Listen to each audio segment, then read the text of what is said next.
కవిత అరెస్టుపై Delhi rows avenue కోర్టులో వాదనలు ముగిశాయి. సాయంత్రం 4:30 గంటలకు ఉత్తర్వులు ఇవ్వనుంది కోర్టు.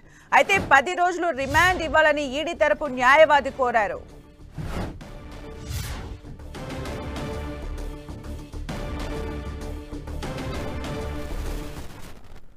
మరిన్ని అప్డేట్స్ మా ఢిల్లీ ప్రతినిధి గోపి అందిస్తారు. గోపి, బీఆర్ఎస్ ఎమ్మెల్సీ కవిత అరెస్టుకు సంబంధించి రౌస్ ఎవెన్యూ కోర్టులో విచారణ ముగిసింది. 2 గంటల పాటు ఈ కేసు విచారణ జరిపింది జడ్జ్ నాగ్పాల్ ధర్మాసనం. ఈ కేసుకు సంబంధించి కవిత తరపున ఈ అరెస్ట్ అక్రమ అరెస్ట్ ఇది ఒక బ్లాక్ డే, ఈ అరెస్టు చెల్లదు. సుప్రీంకోర్టులో కేసు పెండింగ్లో ఉన్న సమయంలో ఎల్లుండు ఇటు 19వ తేదీ విచారణ జరగాల్సి ఉంది. అయినప్పటికీ కూడా గతంలో ఇచ్చిన అండర్టేకింగ్ని పక్కన పెట్టి ఈడీ చట్టవిరుద్ధంగా వ్యవహరిస్తూ అరెస్ట్ చేశారు. సిఆర్పిసి 80-81 నిబంధనలను ఉల్లంఘించారు. ట్రాన్సిట్ వారెంట్ తీసుకోలేదు. సూర్యాస్తమైన తర్వాత అరెస్ట్ చేశారు.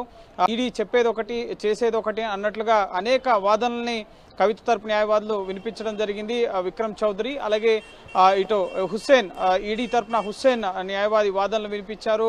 ఇటు కవిత లిక్కర్ స్కామ్లో మనీ లాండరింగ్ కేసులో కవిత పాత్ర ఉంది అనడానికి మా దగ్గర ఆధారాలు ఉన్నాయి. ఆవిడ డిజిటల్ ఎవిడెన్స్ని డిస్ట్రాయ్ చేశారు. గతంలో ఆవిడ సబ్మిట్ చేసిన ఫోన్లను ఎరేస్ చేశారు, పూర్తిగా ఫార్మాట్ చేశారు. అలాగే తనకి ఈ కేసుతో ఎటువంటి సంబంధం లేని తప్పుడు వాంగ్మూలాలు ఇచ్చారు. కానీ ఈ కేసులో ఇప్పటికే అరెస్ట్ అయిన మాగుంట రాఘవ, అలాగే గోరింట్ల బుచ్చిబాబు, అలాగే అరుణ్ పిళ్ళై వీళ్ళు ఇచ్చిన స్టేట్మెంట్స్ ఆధారంగా కవితకి ఈ కేసుతో సంబంధాలు ఉన్నాయన్న విషయాలు మా వద్ద ఉన్నాయి. కొన్ని చాట్స్ కూడా బయటపడ్డాయి.